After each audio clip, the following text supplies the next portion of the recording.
Welcome to the podcast of MotorWeek, television's original automotive magazine. MotorWeek is made possible by TireRack.com and by RockAuto.com. Here's your MotorWeek podcast host, John Davis. Thank you, Alec Webb, and welcome everyone to MotorWeek podcast number 145. And around our desk in Studio C today, and also on the line, we have one of our reporters. But anyway, writer-producer Brian Robinson is right here. Right here, indeed. And online content coordinator. Wow, that's a mouthful, Patrick. Love it. Ooh, Yeah. Patrick Lucas. That's the new position. That's his new title. Turns out he was a terrible writer, and we had to find something else for him. I got let go. Not quite. Assistant producer Greg Carlos. Hey. And on the phone, our FYI reporter Lauren Morrison, who's in Florida, but hopefully not working on your tan, but working on MotorWeek. I am, I promise. Okay. We have our lightning round, a viewer question, a rant and rave session. But first, let's get to the vehicles we've been testing lately. Okay. Cadillac's new flagship CT6. Everyone can chime in. Let me set the pace. This is supposed to be their new global flagship, similar in size to an S-Class and a BMW 7 Series. They're still going to be selling the XTS, which it's not that much different in size, but it's a lot longer wheelbase. It's also significantly a return to rear-wheel drive architecture for Cadillac. What was everyone's impressions? Brian, let me start with you. I liked it. It's kind of difficult, typical GM fashion. We hear about it for years before we actually get to drive it. So by the time we get to drive it, it's kind of hard to be excited about it. But I think they did a good job. I think it looks great going down the road. We had the big engine, the big Turbo 6, 400 horsepower. It was pretty beastly. I'm not sure I'd want the base engine, which is a four-cylinder turbo. Yeah, I'm not sure how that would do in such a big car. Yeah. But, the interior is kind of what makes or breaks the car in this segment to me. And I think they're close, but they're not quite there. They're still – it's just the materials I think were okay, but they're just a real mishmash of different materials. Too much. It was like too many different materials. It's almost all exclusively touch panel controls, which I can do without. But didn't we decide that at least the Q system, which has not been one of our favorites, this was livable? It was better? Sure. Yeah, I guess. I guess so. Or maybe we're just getting used to it. That's what I think, too, at this point. We're wearing us down. The one thing that I found is, it doesn't pretend to be an ATS or a CTS, but when you do the drive modes, it changed the character enough of the car that it actually felt like it could be driven a little bit faster if necessary, a little bit harder. So I was kind of impressed with that. It changed the character of the car. Yeah, I think maybe I expected too much out of that twin turbo V6. It was strong, but it just didn't really have that like brute force that you get in like an Audi or maybe a BMW. But supposedly they're going to do a V8 above it at some point. Yeah, that would be good. And I think it's nice to have a V8 option in your flagship sedan. That's what you would get if you went into a 7 Series or an S-Class. But I think pretty much what Robinson said. The interior is good. There's some minor things I didn't like. I'm just now recalling that I think around the screen they had this like a not a mesh, but maybe like a gym short type perforated material around that. Just kind of cheapened it up for me a little bit. But again, like not blown away by the car, but it was a very good car. I think. Liked it a whole lot better than the XT5 inside, I must say. And I think it's kind of something more for the old Cadillac buyers, not old, but transitioning. More. They have done well with the ATS and CTS as far as bringing new people in, but then the XTS, I think, as far as traditional Cadillac buyers, was not a big success. I think this one might be more for the traditional Cadillac buyer. That's the way I see it anyway. Apparently they're going to keep the ATS around for a couple more years anyway. Yeah, exactly. But hey, Patrick, any comment? I spent more time in it as a passenger than actually driving in the back it. seat, I bet. Well, no, actually in the front seat. I remember a couple times Greg was out doing some stuff, and I was just kind of hanging out with him. But I thought it was very comfortable. I didn't mess around with the controls too much just because, once again, I was the passenger. But, I mean, you know, if you're going to buy it for a family, I guess everyone else is certainly going to be comfortable in it, and I guess that's that's a big factor for a lot of people who buy cars. Lauren, anything to chime in on? I was going to say with Patrick, I didn't really get to drive it, but I mean, it's a good-looking car. I saw it in our lot, but didn't really get in the driver's seat. That's probably why you lost your writer's job, Patrick. You're out driving around with Greg all day, doing your work. One thing we didn't talk about was the live rear view mirror. Oh, anybody use that while they were driving? I guess there's a reason we didn't talk about it. Go ahead. It made me a little bit dizzy if I used it while I was driving, because you can use it as a rear view mirror. It's not just like a backup camera. If you flip it up, I mean, that camera's there while you're driving forward, which it was a little disorienting for me. You don't wear glasses normally? No, I don't. I'm supposed to wear glasses all the time. And I found every time I looked at it, this is the video rear view mirror. It's a video display. Every time I looked at it, it took me like an instant to focus. Mm-hmm.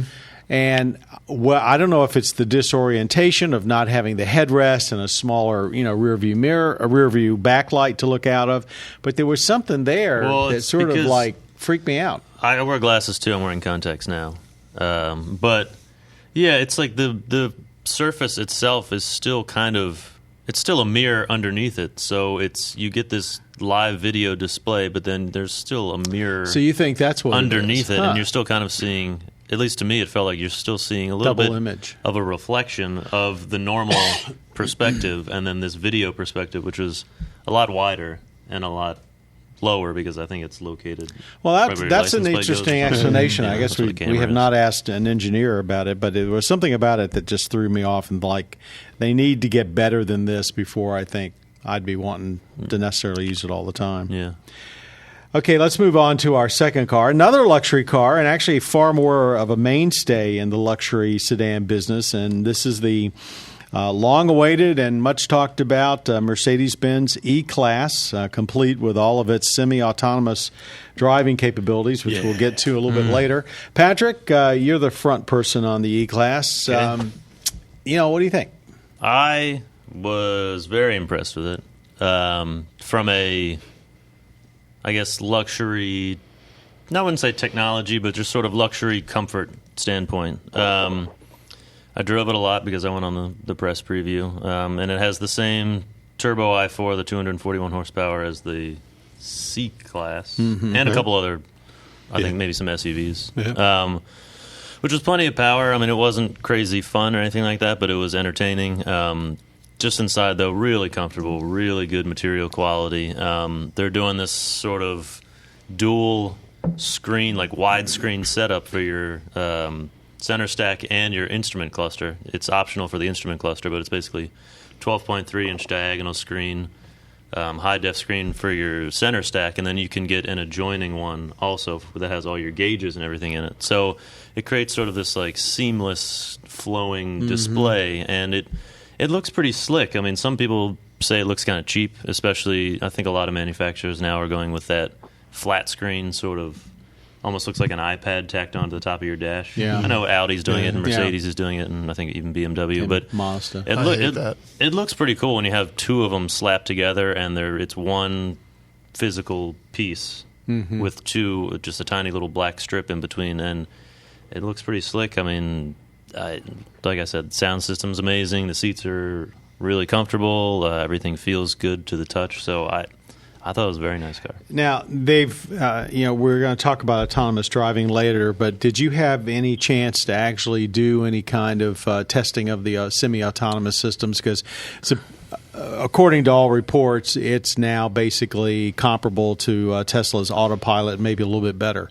I did not, just because when I'm on press previews or the first time I'm ever in a car, I don't tend to mess around with technology. I don't really fully get the feel fully of the car. Understand. Yeah, unless they have like an actual demonstration. Exactly. So I'm not going to take that thing out on a public road or public highway and just start messing around with their supposedly autonomous driving system. So I did not test it out to the full extent. What did they tell you about the car while they were there? They said that they added a bunch of things to their drive pilot system and their Distronic system, which are, pretty robust autonomous systems. I guess not unlike the autopilot for Tesla, but they said that it will Well, auto braking to a full stop is nothing new at this point. Right. They said you can change lanes at speed. It'll do that That's for you. supposed to be the big deal with it. Right, it'll yeah. change lanes at speed for you.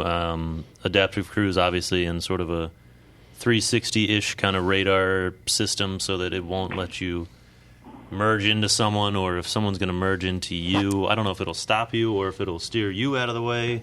I can't remember exactly the specifics of that, but basically highway driving is what they really want to fully autonomize. Right. So good-looking car. I mean, I know I've only seen it at the auto shows, but I was impressed by how they've taken a lot from the S-Class and brought it down without making it look like a clone, or frankly, without cheapening the S-Class. yeah, I mean, you said good looking. I wouldn't say it's amazing looking, or it's like it really stands out that much, but it is very much a luxury car, and yeah, I mean, it looks very premium, and if it was sitting in your driveway, people would probably think you have a lot of money. So does it still use the command system? Like there's no touchscreen or anything like with the integrated screens? Yeah, it still has that sort of rotating dial with the little cell phone pad. Yeah, the central controller with the... I never really bought into it, but they seem to be sticking with it for a while now. I don't have a problem with it. I think it works okay. Yeah. Let's move to the other end of the spectrum. And, Lauren, we're going to turn to you. You went to the press preview for the Hyundai Elantra, a very important car for Hyundai in a time when cars are not selling particularly well, but it's their bread and butter compact. And I take it the only model you had a chance to that was previewed at this event was the four-door sedan? Yeah, that was the only one. I mean, I really enjoyed it. Like you said, it's not a luxury car, but, you know, we drove around for a couple hours to San Diego, and I was really impressed. I mean, I guess when you look at it, there was a lot of elements I thought from the Sonata. I mean, it doesn't look too different on the outside, but really when I got inside, you saw a lot of upgrades and changes in the interior. You know, you don't have the center stack anymore. That flows into the console. It's like highly segmented, looks more grown up. In terms of behind the wheel, I thought it had a lot of get up and go, got me where I needed to go. I mean, you don't have all the bells and whistles of, you know, like a Mercedes-Benz E-Class, but it has everything you need. And I mean, you've got Google, you know, Google Play, Android Auto. It has everything you need. And so I don't know. It's fun because I go on a lot of these car events, and so to see the Hyundai Elantra, and then I went on the Chevrolet Cruise event just to kind of compare and contrast this segment is kind of fun. But I was really pleasantly surprised. It's a lot more quieter. They did a lot of work with the interior in terms of the thickness of the glass. So it was a quieter ride. So I really enjoyed it. I don't have any complaints. I'm a pretty easy reviewer, so I liked all the elements. Well, having driven, you mentioned that you were on the Chevy event too, but having driven this, Hyundai's their claim to fame is, you know, giving you more for less money. The price advantage is not what it used to be. But every time they brought out a new model, it's like they've stepped up and tried to raise its quality, luxury quotient, whatever you want to call it, so that people get in and think they've got more than what they paid for. Did you feel that way? Was this enough to where you said a little bit of a wow when you got in it? You know, I felt like it was, but I think that every manufacturer is doing that. Everyone is trying to one-up somebody else, and so I'm always blown away by what you get for what the price is. I definitely think everybody's trying to do that, but when I got in the Elantra, I was saying, this is the price. I mean, it starts at like $18,000, and even with your base model, you get a whole lot. So I was really impressed with it, and I definitely felt like, hey, you're getting bang for your buck. The previous car kind of got panned because it was a step backwards in drive quality. I think we said that, and a lot of other reviewers did too. My understanding is this car drives better. Oh, yeah. It has a much more rigid chassis, so I felt like it was very smooth. Like I said, we drove for a couple hours. We drove through San Diego, through mountains, and so I didn't have any, when I got out of the car, I was fine. I didn't feel like, hey, I was impressed with the drive is really, really what it comes down to. It was very smooth, like I said. No complaints. I definitely think. I was reading, I was talking with other people while we were on the event, and they were saying the same thing, during our lunch break, like, hey, this is a really smooth ride. We weren't expecting this, and, I'm definitely the same. Anybody else have a comment? Most of us have just seen the car. Yeah, no, we had it in here and tested it. That's right, we did have it here. How quickly we forget. Yeah, if you go by our email, we love every Hyundai and never say anything bad about them. But we actually did. You hit on it. The last Elantra, we said it was really a step back for them with the rough ride quality and noisy. And they addressed both of those issues big time with this model, so I think it should do well. I have to tell you, I don't remember. I think I spent all of 15 minutes in this one. All I remember about it was that it looks so much more. Lauren just used the word "grown up." It looked more like a car that a family would use than a Corolla. Say, maybe not as much as a Civic, but it looked more grown up. And I think that's something we've seen with a lot of compacts at all price levels. Yeah, they're getting so big. Most of them are technically mid-sized cars now. Which this was, I believe. So, yeah, why wouldn't they be more family-oriented? All right, good all-around compact, i.e. small family car. Thanks, Lauren. Let's move on to our lightning round. And we have 2 minutes, and Patrick's over there with the bell in his hand is just wavering above it, to debate a trending automotive topic. Everybody can sort of chime in. I mentioned earlier we were going to talk about semi-autonomous driving, and here they are. Semi-autonomous driving systems are in the headlines. Tesla and Mercedes-Benz, first with the S and now the E, seem to be in the forefront of the technology, making great strides, but both have hit snags because of people misusing the systems, pilot error, or the brands overstating their capabilities. Mercedes had to pull their advertisement of the new E-Class because some consumer groups complained. What do we think about the current state of autonomous driving? Do we think these systems should be undergoing testing on public roads? Tesla calls their system in a beta test version, like a computer program. What do you think? I can't believe lawyers have let it go as far as they have. When navigation came out, you had to sit there and wait 30 seconds before you could get the map up while you agreed not to use it while you were driving. They pretty much, like you said, put these things out with only base testing on them, and here you go crazy. Don't take your hands off the wheel and don't worry about driving. Yeah, but you can't take your hands off the wheel. That's the problem.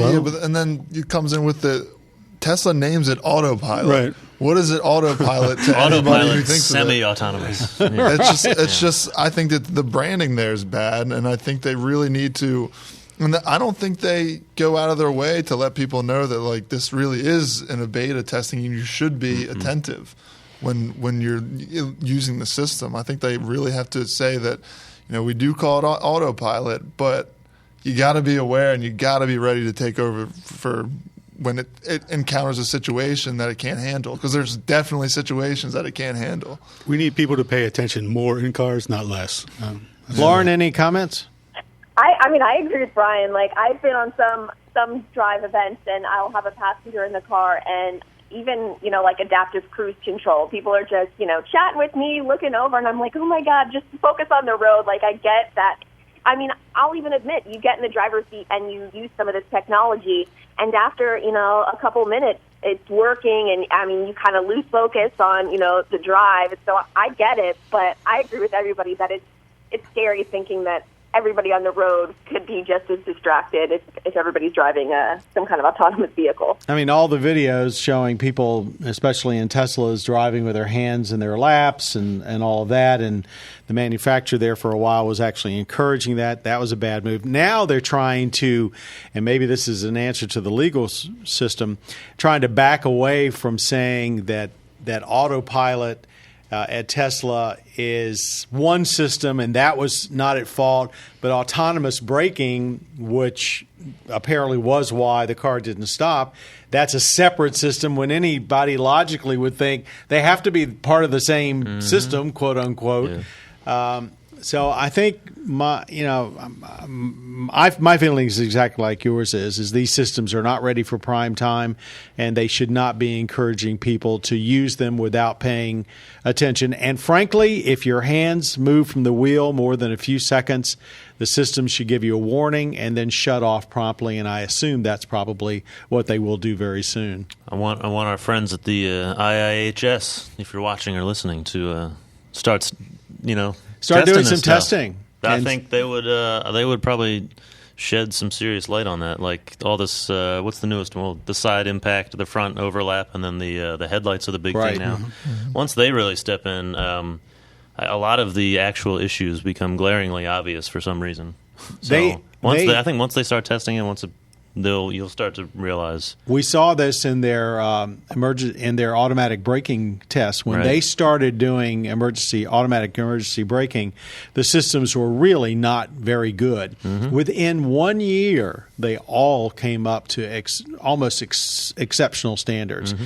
and I think it's time for them or someone like them to step up to this as well. That's a good point, Patrick. Mm-hmm. Well done. Ring the bell. Thanks, guys. I think we've done it. Okay, now we're going to move on to a viewer question.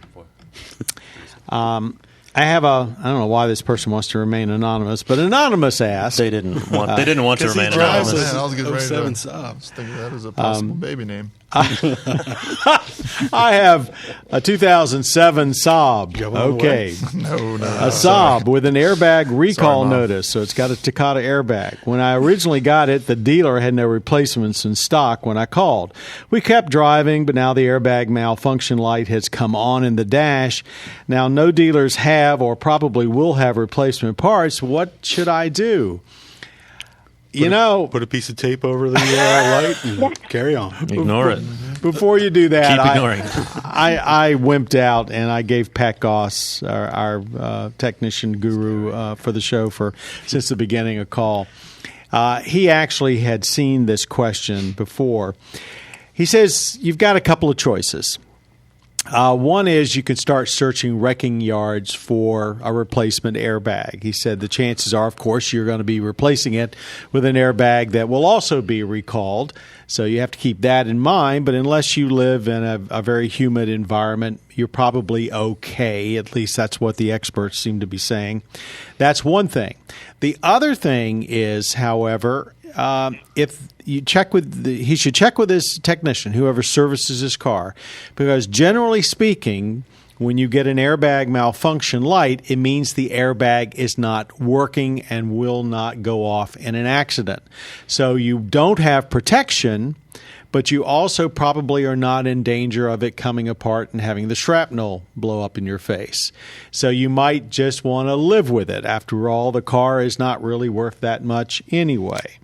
But I would check your technician and whoever takes care of Saabs and say, is that true? That with that light, it means it's not working. And then you can do as Brian said and put a piece of tape over it. What you should not do is let somebody go in and tamper with it to disconnect the wiring or anything like that. It's illegal, and they really have to know what they are doing, or they could set it off accidentally. I should preface. I think I cut out some details. He said it was a mint 07 Saab with 60,000 miles on it. It's still not worth anything. Right. Come on. All right. I mean, it's worth something to him. Saab's going to come back one day, and you're going to have to answer I'll to probably that. need my Is words. eBay an option? I mean, I'm sure some people are selling them on eBay. Are you allowed to sell airbags on eBay? I don't sure. I imagine between wrecking yards and something like eBay, he can probably find it. Of course, you have to realize that the fault may not be in the airbag. It could be in the electronics. Do you want to spend money to test that out? Well, if he's got a mint condition car, and I'm sure I've insulted him here. Yeah, I think so. Maybe he wants to take that route. I love Saabs. I really do. I miss them. But at this point, you do have to be concerned about whether or not you're throwing good money at something that may not be worth it. And it sounds like there's no satisfactory solution. Shouldn't Saab be at least recommending? Except that they don't exist anymore. The only thing that exists from them is the parts operation. There's somebody who still thinks Saab's a thing. Just working in some car office. Lauren, did you have something to say? When I did a piece on recall alerts, I was doing some research, and a lot of manufacturers will give out loan replacement cars until they get the parts in. But since Saab doesn't exist anymore, I can't really, say what would happen in that part. But a lot of dealers were giving out, you bring your car in, we don't have the parts, we're not going to be able to get them in for 6 months. Take out this loaner car. Wow, 6 months safe. loaner. So I don't, I don't know where you would take it. I don't know what dealership you would take it to. I was about to say, who owned Saab last? Was it GM? No. No, some Sweden's company bought it back from GM. Okay. Yeah, I mean, it's actually, the name is actually owned by someone, and the parts company supplying parts still exist, but not to my knowledge, there's no franchise Saab dealers anymore. Yeah. So, and that's the problem. So, sorry, Autonomous. Maybe that's why you didn't want to use your name. We don't have any satisfactory solution. However, Pat, I think Pat's advice to start looking for a replacement on your own, either from wrecking yards or, as Brian suggested, maybe eBay, something like that, is probably a good idea. But you must get it replaced by somebody that knows what they're doing. So there's got to be some technicians that are still around that work on Saabs, and I assume that's what you've taken yours to. Moving on to our last segment for this podcast, our rant and rave. Okay, anybody got anything? Trends, stories, developments? We've already pretty much gone over autonomous driving.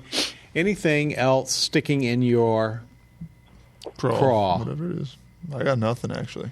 Lauren, you're down in Florida these days. Anything down there that people are irked about? Zika? No, I don't think so. All the snowbirds are gone, so we're pretty happy down here.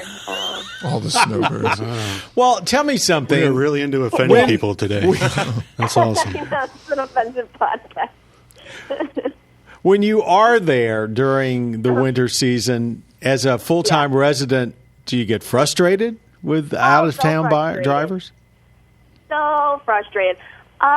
It's more so on the west coast of Florida. For some reason, people love to flock over there, but it's all over. It is like a migratory thing. People come once it starts to cool down here and get cold up north, and it is so frustrating. And you can spot them on the road, even if they try and have like a car down here with Florida plates. I know you're a snowbird, and I know you don't belong here. This is not proper driving. Jeez. I guess none of us will be coming to visit. Watch it go. Haters gonna hate. One of the things that I've got a gripe, and it's primarily a gripe, I think, around this area right here, and that's I see it more every day. It's the combination of heavy traffic, someone trying to get one or two vehicles ahead and never using a turn signal because they're afraid they're going to get cut off. And you're sitting back there and watching these idiots playing video games with their cars. And I don't know, maybe that's because I'm getting old, is just I get so frustrated with them. I want to just reach in the car and wring their neck. Wow. I think we should end this before we offend anyone else. Well, I don't care if I insult those. We got grandmas out there. Do you want to start complaining about hate-filled grandmas or something? Or what's going on here? Nobody else has got anything? All right, I guess that means we should hush up and go away. I'm a pacifist. All right. Thank you, our online content coordinator, Patrick Lucas, our writer-producer, Brian Robinson, our assistant producer, Greg Carlos, FYI reporter, Lauren Morrison on the telephone. Remember those devices? Yeah. And thank you all for having a good listen to our MotorWeek podcast number 145. I also want to thank our audio engineer, Jim Bigwood, our podcast creator, Bob Mixter, and producer Patrick Lucas again. Gosh, you're getting a lot of billing on this show. For everyone out there, thank you for listening to our podcast. We hope you catch MotorWeek on public television stations all across the country and on Velocity, Discovery's high-performance channel. We're a mainstay there, and we thank them very much for carrying us. Till next time, I'm John Davis. I think that's what I said.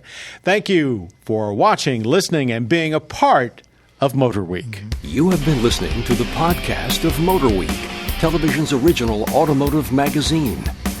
MotorWeek is made possible by TireRack.com and by RockAuto.com. For additional information on podcasts, videos, and showtimes, visit our website at MotorWeek.org. And watch MotorWeek, television's longest-running automotive magazine series, each week on your local PBS station.